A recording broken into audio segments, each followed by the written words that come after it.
Okay guys, continuing on where we left off yesterday with our PowerPoint, and I did include some of those videos to help clarify some of those ideas about genes and chromosomes and genetics and all of that good stuff. So today we will be continuing on with where we left off, and this will be with Tay-Sachs. And so the probability of certain diseases like this, of being passed on, in this case, if both of the parents are a carrier and they don't have it themselves, will be 25%. And so these type of things, when they are carried along in the background, and even though both parents don't exhibit the disease, they can still be carriers for the disease, which is what makes these genetic disorders so dangerous. So one of the things that doctors can do is they can predict whether or not you could be a carrier for this disease by doing what's called a test cross. So in this case, we're looking at albinism or albinoism again. The mother is homozygous, which means right here she's got little m. So notice we put the little m here and the little m here. The father is pigmented, but we don't know what his genotype is. We know he's got at least one big M, but we don't know, it is unknown whether this could be a big M or a little m. So if the offspring of this test cross all are pigmented, then that means we know that the father would have been genotype big M, little m. But if we have some of those offspring coming out being albino or having albinism, if 2 out of every 4 are pigmented and 2 out of every 4 are white, then we know that the father's genotype had to be big M, little m. So I want you to become very familiar with these words like genotype and phenotype, these words like homozygous and heterozygous, the words allele, and then looking at probabilities and test crosses. So make sure that you're feeling okay with that, and if you're not, look up some of these videos on YouTube that help you to be able to understand how Punnett squares work. Another thing that we use in order to look at when individuals will manifest traits, there's that word traits, like a characteristic. So in this case we have what's called a pedigree, and I'm certain you've heard of a pedigree before, like if we've talked about a pedigreed dog or a pedigreed horse. A pedigree is a useful tool to document the trait of interest across multiple generations of family members. So in this case you can see that you have the 2 sets of grandparents. We have a grandfather represented by the box for a male, and the grandmother represented by the circle for a female. In this case, the grandfather and the grandmother. And then you can see that if the trait is expressed, then it's shaded in. So in this case we've got albinism or any one of these traits on this side of the family. Then the offspring are the aunt and the uncle and the father, and so they will pass along these traits to their offspring.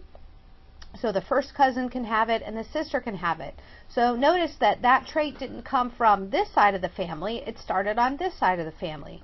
And so we can do pedigrees to look back at eye color, look back at hair color, look back at skin color, and lots of different characteristics that are passed on from parents to offspring.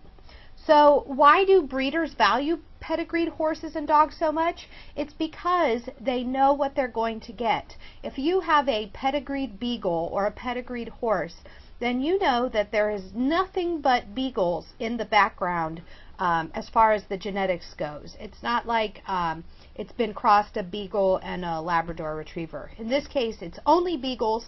We know the animal's family tree. We know its complete lineage, so there wouldn't be any genetic surprises. Same thing with breeding really fast racehorses. If the Racehorse has a pedigree of successful parents, of very fast parents. Then you know that if you purchase this horse, that it's very likely to be fast, or that it can be used to breed fast offspring. So pedigrees are important because they tell us what kind of genetics would be there in the background. So one of the things that we can also tell by looking at Punnett squares, or by looking at our lineage or our parents, is that each one of us has one of 4 different blood types. So you may know what your blood type is. I only know what mine is because I've had a child. I actually had no idea what my blood type was until I had my kiddo at age 30. And so as far as blood types go, these genes have more than 2 alleles. So rather than having big A, big B, little b, this one has 4 actual dominant alleles. In this case, we have O, A, B, or AB. So this is a type of characteristics that is represented by multiple allelism, which is where a single gene has more than 2 alleles. Each one of these individuals still only carries 2 alleles. So what this breaks down into is that we have the ABO blood groups. A, B, and O are the different alleles that make up the blood types. A and B alleles are completely dominant to O. That means A will mask the effect of O, and B will mask the effect of O. The A and B alleles are co-dominant to each other. That means both of these are represented by uppercase letters. That means that they would have equal weight. And individuals can be one of 4 different blood types. They can be A, they can be B, they can be AB, or they can be O. So how is that passed on from parent to offspring? So we have more than 3 alleles for a gene in a population, but the individual still only inherits 2 alleles, one from each parent.